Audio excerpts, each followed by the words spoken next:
Good morning students. Today we will study this is Jody's fawn. Fawn means young deer. ये एक ऐसे बच्चे की कहानी है जो यंग डियर को बचाने के लिए उसे अपने घर लेके आ जाता है.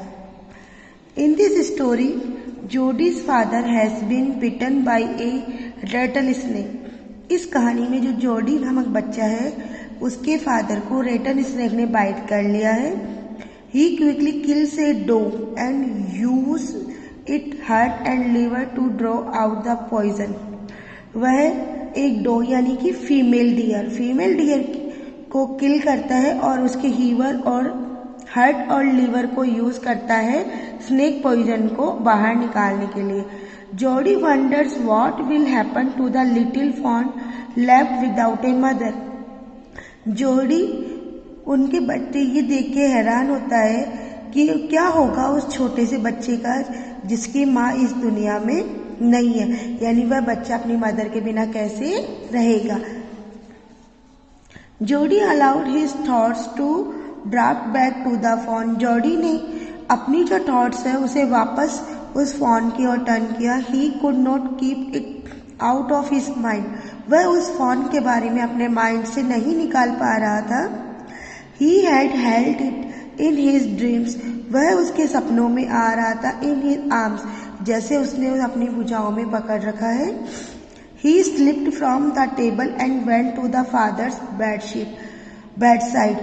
वह अपने टेबल से उठा, स्लिप हुआ मीन्स निकला और अपने फादर के बेड साइड में आ गया.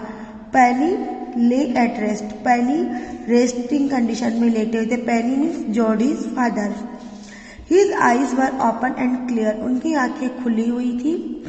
But the pupils were still dark and dilated. लेकिन उनकी जो pupils थी, आंख की पुतलियां थी, वह डार्क थी. जोडी said, "How are you feeling, Pa?" पा आप कैसा फीलिंग कर रहे हैं? जोडी ने पूछा. Just fine. थोड़ा सा ठीक है. Son, old death has gone thieving always, but wasn't the close shave. एक उनके माइंड से ऐसी बात निकली कि जैसे भाई डेथ तो हम पीछे छोड़ चुके हैं, लेकिन अभी भी कुछ पीछे छूटा हुआ है जो उनके माइंड में उन्हें परेशान कर रहा है. छोटी सी उनकी परेशानी को शो कर रहा है. I agree. मैं इससे सहमत हूँ. Penny said, I am proud of you boy. The way you kept your head and did what was needed. Kept your head is a phrasal verb. It means use your mind when the difficulty come your situation.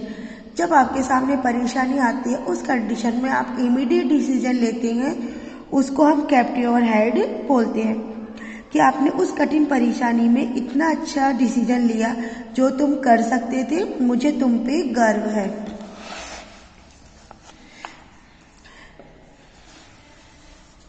पा अब वो जोडी बोल रहा है तो उसके father बोल रहे हैं, yes son. But do you recollect the doe and the fawn. क्या आप अपनी मेमोरी, रिकलेक्ट का मतलब होता है मेमोरी को बैक ले सकते हैं जिसमें डो और फॉन आपको याद आए. I can never forget them. मैं उन्हें नहीं भूल सकता. मैं उन्हें कभी भी नहीं भूल सकता. The poor doe saved me. उस पुअर डो ने मुझे बचाया. बिचारी डो, यहाँ डो मतलब फीमेल डियर. Date certain. उस क्षण उसने मुझे बचाया. But the fawn may be out there yet. I might be hungry. It might be hungry and very scared. अब वह जोडी अपने फादर से बोल रहा है कि उसका जो बच्चा था फॉन, वह अभी भी वहीं पे होगा. शायद वह भूखा हो और डरा हुआ भी हो, क्योंकि उसके पीछे रीजन ये है कि उसकी मदर को किल किया जा चुका है और वह वहां पे अकेला फील कर रहा होगा. I suppose so. मैं भी ऐसा ही सपोज करता हूँ. Pa I am a big boy now and don't need to drink milk.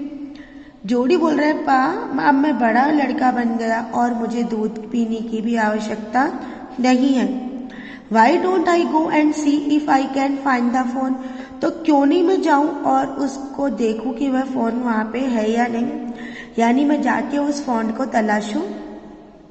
And bring it here, और मैं इसे यहाँ ले आऊँ, एंड राइज इट, और हम उसका पालन करें। पैनी ले क्वाइट, पैनी शांत लेटा रहा, स्टेटिंग द सीलिंग, सीलिंग्स को घूरते हुए पैनी शांत लेटे रहे। Boy you have got me hemmed in, तुमने मुझे हैम्ड कर दिया, इट मीन्स ऐसी सिचुएशन में डाल दिया कि मैं तुम्हें ना नहीं कह सकता। It won't take much to raise it, Pa इसमें इतनी टेंशन लेने की परहेज नहीं है Pa. Still soon start eating leaves and acorn, वह जल्दी ही पत्तियां खाना वगैरह शुरू कर देगा, और अक्रोन होते हैं स्मॉल ब्राउन नट्स, वह उन्हें खाना शुरू कर देगा। You are smarter than boys of your age, तुम अपनी जो एज के बॉयज हैं उनसे ज़्यादा स्मार्ट हो, मीन ज़्यादा एक्टिव हो। We took its mother and is wasn't to blame, हमने उनकी माँ को ले लिया, इसमें हम ब्लेम नहीं कर सकते, यानी हमने उसकी माँ का वध किया है, लेकिन ये ब्लेम नहीं कर सकते क्योंकि वो कंडीशन ही ऐसी थी कि उसके फादर को बचाने के लिए डॉग का वध जरूरी था। Surely it seems ungrateful to leave its son, और ये रियली में अनग्रेटफुल होगा अगर हम इस कंडीशन में उसे अकेला छोड़ते हैं। I can't say no to you, इसलिए मैं तुम्हें नहीं कह सकता, नो नहीं बोल सकता। I never thought I did live to see any day, और मैं नहीं सोचता कि शायद मैं उसे कभी दोबारा देख सकता हूँ। Can I ride back with Millville and see if I can find it?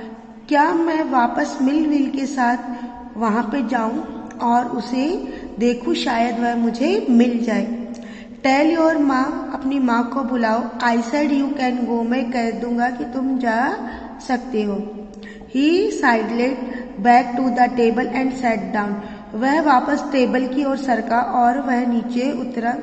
His mother was pouring coffee for everyone, उसकी माँ कॉफी pouring कर रही थी, मतलब कॉफी बनाने के बाद कप्स में डाल रही थी।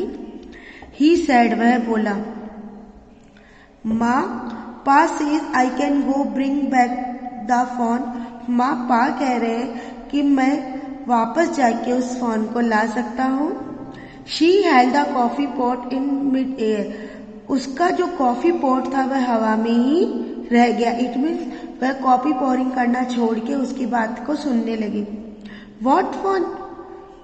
The phone belonging to the dog we killed. We used the dog's liver to draw out the poison and save Pa.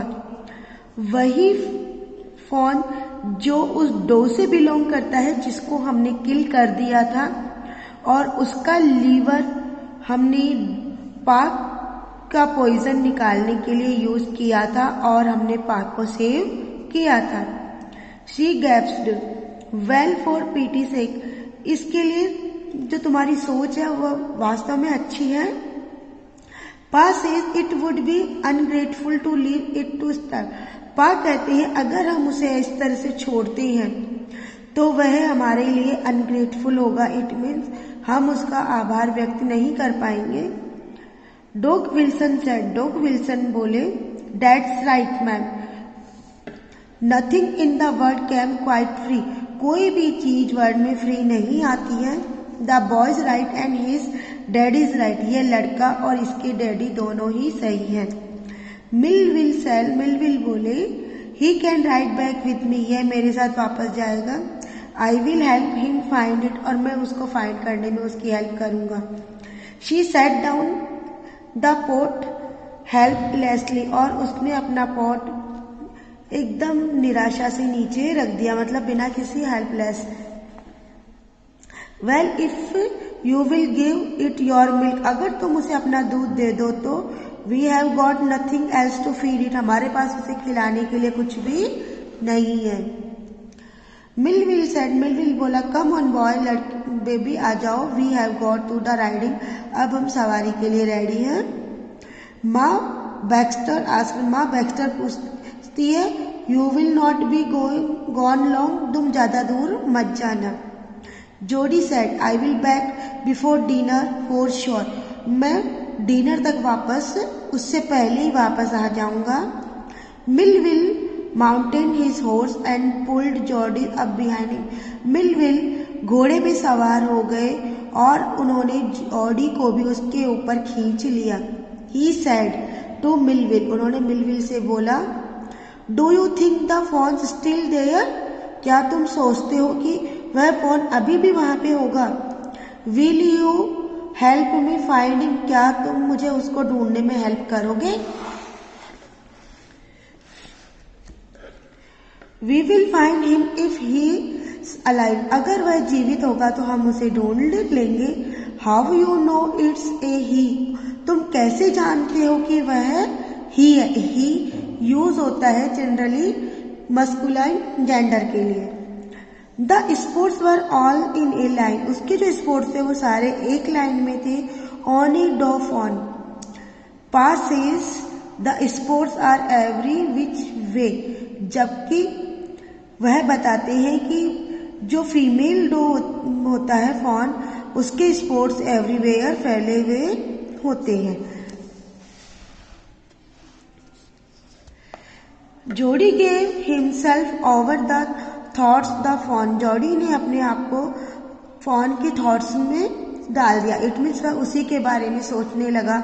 They pass the एबंडेड clearing, वह जल्दी ही वहां से निकलने लग गए। He said cut to the north, Millwheel north की ओर cut करो। It was the Pa got bitten by the snake and kill the doe and I saw the fawn, हमने वहीं पे उसे देखा था जब पापा को स्नेक ने बाइट किया था और हमने डॉ को किल किया था।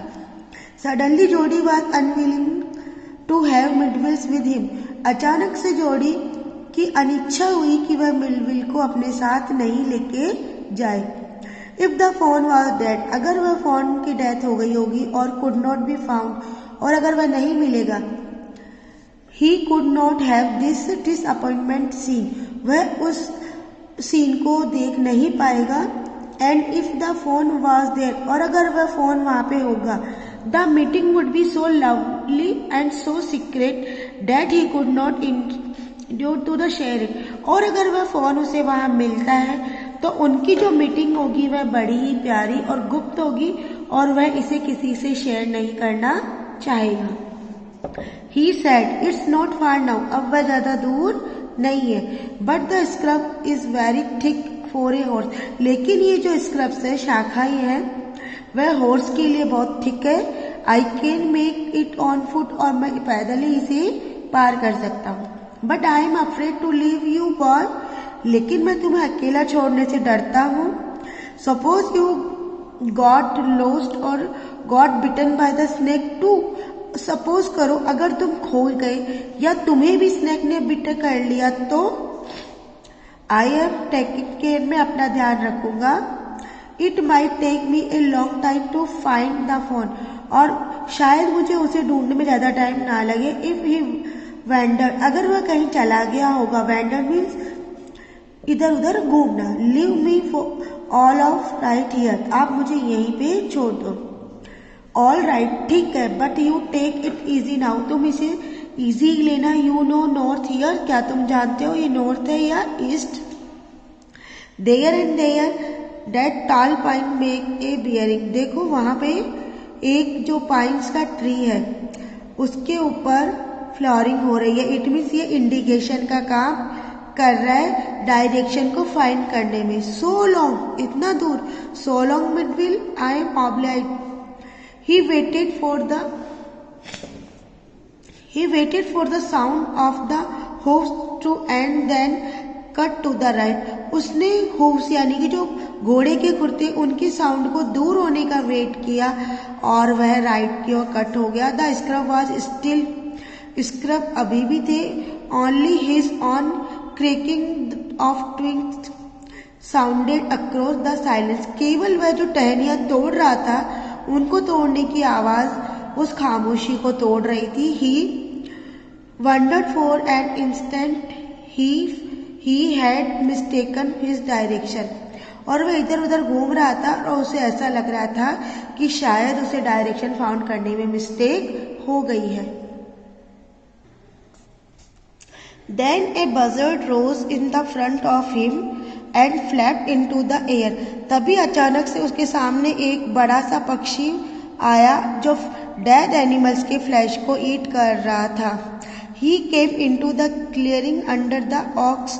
Buzzard sat in a circle around the carcass of the doe. उसने देखा कि जो ये वल्चर्स थे वो एक ग्रुप्स के रूप में आए हुए थे और जो वो डॉस थी उसके चारों ओर, उसके स्केर के चारों ओर बैठे हुए थे. They turn their heads on their long scrawny necks. उन्होंने अपने हेड्स उसकी जो स्क्रॉनी नेक्स थी उसके ऊपर कर रखा था. एंड हिस्ड एट हिम, और उसे उन्होंने भगाया. दे थ्रू हिज बॉ at them and they flu into the adjacent tree. उन्होंने वहां पे उसने एक थिंग्स उनके ऊपर फेंकी जिससे वह सारे उड़ के पास वाले ट्री के ऊपर ही जाके बैठ गए. The sand showed large cat print but the big cats killed fresh and they had left the doe to the carrion birds. और उनकी मिट्टी के ऊपर बड़े बड़े कैट प्रिंट यानी फुट मार्क्स बने हुए थे. He parted the grass at the place where he had seen the fawn.